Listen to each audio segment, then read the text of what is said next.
नमस्कार।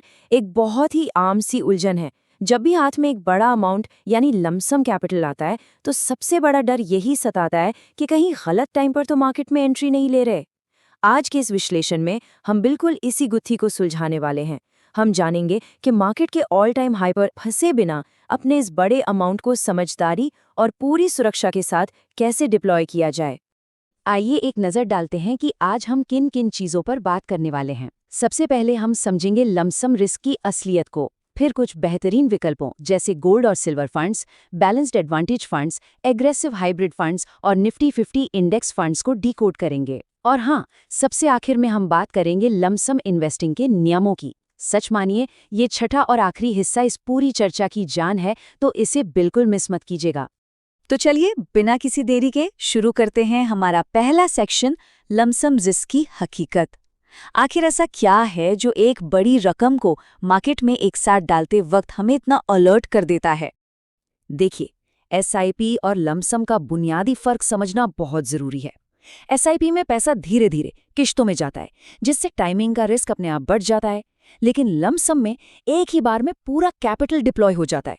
अब जरा सोचिए, अगर ये पूरा का पूरा अमाउंट मार्केट के बिल्कुल टॉप पर इन्वेस्ट हो जाए तो आगे आने वाली वॉलेटिलिटी का रिस्क कितना भयानक हो सकता है। इसे एक असली उदाहरण से समझते हैं। फर्ज कीजिए कि किसी ने सितंबर 2024 में 1 लाख रुपए का लमसम इन्वेस्ट किया। शुरुआत के सिर्फ 8 दिनों में ही पोर्टफोलियो पर 3% का शानदार प्रॉफिट दिखने लगा। बहुत अच्छी फीलिंग आती है ना? लेकिन कहानी यहाँ खत्म नहीं हुई। मार्च 2025 तक आते आते मार्केट में एक तगड़ा करेक्शन आया और वो पूरा पोर्टफोलियो सीधे 15.6% धड़ाम से नीचे गिर गया। और सबसे ज्यादा निराश करने वाली बात क्या थी? 414 दिनों के लंबे और थका देने वाले इंतजार के बाद भी उस पोर्टफोलियो की ग्रोथ सिर्फ और सिर्फ 0.02% पर अटकी हुई थी। मतलब 1.25 साल से ज्यादा का वक्त बीत गया और पैसा टस से मस नहीं हुआ। ये डेटा हमें चीख चीख कर बताता है कि अगर एंट्री टाइमिंग गलत हो गई तो लमसम का नतीजा कितना बुरा हो सकता है। तो फिर इसका उपाय क्या है? बढ़ते हैं हमारे दूसरे सेक्शन की तरफ, गोल्ड और सिल्वर फंड्स। जब इक्विटी मार्केट में उथल-पुथल मची हो तो ये कीमती धातुएं एक बहुत ही मजबूत सेफ हेवन यानी सुरक्षित ठिकाने का काम करती हैं। ग्लोबल मार्केट के हालिया हालात को ही देख लीजिए। पिछले 1 साल में इन्होंने 50% से भी ज्यादा के जो शानदार रिटर्न्स दिए हैं वो वाकई कमाल हैं। ये इक्विटी वोलाटिलिटी के खिलाफ एक बहुत तगड़ी घाल है। और ये चार्ट बिल्कुल साफ कर देता है कि आज चांदी महज एक गहना या कीमती धातु नहीं रह गई है। क्या आप जानते हैं कि सिल्वर की कुल डिमांड का 60% हिस्सा अब सीधे इंडस्ट्रियल सेक्टर से आ रहा है? इलेक्ट्रिक व्हीकल्स हों, सोलर पैनल्स हों या फिर हमारे रोजमर्रा के इलेक्ट्रॉनिक्स, हर जगह सिल्वर की भारी डिमांड है। यही चीज इसे भविष्य की एक बहुत ही स्मार्ट और स्ट्रक्चरल ग्रोथ एसेट बनाती है। अब सवाल ये उठता है कि इनमें इन्वेस्ट करने का सबसे सही तरीका क्या है? एक्सपर्ट्स हमेशा यही सलाह देते हैं कि फिजिकल सोने चांदी या किसी अनरेगुलेटेड डिजिटल प्लेटफॉर्म की बजाय एक्सिस या एसबीआई कोल्ड म्यूचुअल फंड्स जैसे विकल्पों में अपने पोर्टफोलियो का करीब 10 से 15% हिस्सा एलोकेट करें।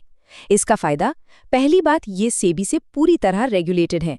दूसरी बात, कोई 3 से 5% का मेकिंग चार्ज या मार्कअप नहीं देना होता, कोई 3% का एक्स्ट्रा जीएसटी नहीं लगता और इनका एक्सपेंस रेशो भी 0.5% के आसपास काफी कम होता है।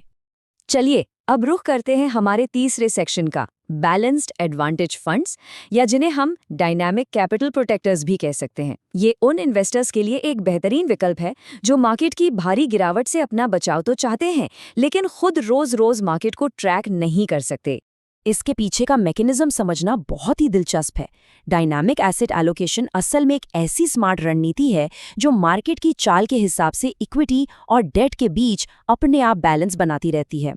आसान भाषा में कहें तो जब मार्केट बहुत ज्यादा महंगा या ओवरवैल्यूड होता है तो ये फंड्स डेट यानी बॉन्ड्स में पैसा बढ़ा देते हैं, और जब मार्केट गिरता है तो सस्ते में खरीदारी करने के लिए ये अपना इक्विटी का हिस्सा बढ़ा देते हैं, एकदम ऑटोमेटिक। अब इस कैटेगरी के दो सबसे पॉपुलर फंड्स का बिहेवियर कंपेयर करते हैं। एक तरफ है एचडीएफसी बैलेंस्ड एडवांटेज फंड। ये आपको रिटर्न्स तो ज्यादा देगा लेकिन इसमें वॉलेटिलिटी भी ज्यादा मिलेगी। इसके ग्राफ में तेज उतार चढ़ाव देखने को मिलेंगे। वहीं दूसरी तरफ आईसीआईसीआई प्रूडेंशियल बैलेंस्ड एडवांटेज है। हो सकता है इसके रिटर्न्स थोड़े कम हो लेकिन इसका ग्राफ बहुत ही स्मूथ और कम वॉलेटिलिटी वाला होता है। और नंबर्स इस बात की पूरी तरह गवाही देते हैं। अगर 10 साल का CAGR देखें तो HDFC 15.78% के साथ आगे है, जबकि ICICI 12.22% पर है। अब यहाँ गणितीय ट्रेड ऑफ बिल्कुल साफ है। क्या ज्यादा रिटर्न के लिए पोर्टफोलियो में ज्यादा हलचल बर्दाश्त की जा सकती है, या फिर थोड़े कम रिटर्न के साथ रातों की सुकून भरी नींद चाहिए? ये स्लाइड इसे एकदम स्पष्ट कर देती है। अब आते हैं हमारे चौथे सेक्शन पर, अग्रेसिव हाइब्रिड फंड्स। ये उन लोगों के लिए है जो मार्केट की ग्रोथ का पूरा फायदा उठाना चाहते हैं, लेकिन नीचे एक सेफ्टी नेट लगाकर। इन फंड्स में इक्विटी का एलोकेशन 80% तक हो सकता है, लेकिन बाकी बचा हिस्सा डेट में जाता है। और यही डेट एलोकेशन एक प्योर इक्विटी फंड के मुकाबले मार्केट गिरने पर बेहतरीन डाउनसाइड प्रोटेक्शन देता है। इस सेगमेंट के 2 दिग्गज फंड्स का 5 साल का CAGR देखते हैं। ICICI prudential equity and debt fund ने 22.23% का बेहतरीन रिटर्न दिया है, जो कोटक अग्रेसिव हाइब्रिड के 17.33% के मुकाबले काफी ज्यादा है। दिलचस्प बात यह है कि दोनों की वॉलेटिलिटी लगभग एक बराबर है, लेकिन रिस्क को एडजस्ट करने के बाद जो शार्प और सोटिनो रेशियोज आते हैं, उसमें ICICI प्रूडेंशियल ने लगातार शानदार परफॉर्मेंस दी है। बढ़ते हैं 5वें सेक्शन की ओर, Nifty 50 index funds, the market heavyweights. अगर बिना किसी कॉम्प्लेक्सिटी के सीधे भारत की टॉप 50 कंपनियों में इन्वेस्ट करना हो, तो इससे सीधा और आसान तरीका कोई नहीं है। लमसम के लिए लो रिस्क इक्विटी एक्सपोजर लेने का ये एक शानदार जरिया है। लेकिन यहाँ एक बहुत ही बारीक और ज़रूरी बात समझनी है। जो कॉन्ट्रा फंड्स होते हैं वो आमतौर पर ब्रॉडर निफ्टी 500 को ट्रैक करते हैं। SIP के लिए तो वो बहुत अच्छे हो सकते हैं, लेकिन लमसम के लिए वो एक्स्ट्रा रिस्क लेकर आते हैं। दूसरी तरफ हमारे जो इंडेक्स फंड्स हैं वो सख्ती से सिर्फ निफ्टी 50 बेंचमार्क को ट्रैक करते हैं। इसीलिए जब एक बड़ा सिंगल डिपॉजिट करने की बात आती है तो इंडेक्स फंड्स कहीं ज़्यादा सेफ माने जाते हैं। अगर ऑप्शंस की बात करें तो निप्पॉन इंडिया इंडेक्स फंड, बंधन Nifty 50 index fund, Motilal Oswal और नावी निफ्टी 50 इंडेक्स फंड्स जैसे कई बेहतरीन विकल्प मौजूद हैं। इन सब में एक बात कॉमन है, इनका ट्रैकिंग एरर 0.01 के करीब है, जो कि बहुत ही कम है।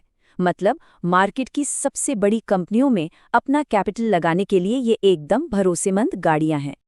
और अब हम आ गए हैं इस विश्लेषण के सबसे अहम, सबसे क्रूशल सेक्शन पर, लमसम इन्वेस्टिंग के रूल्स।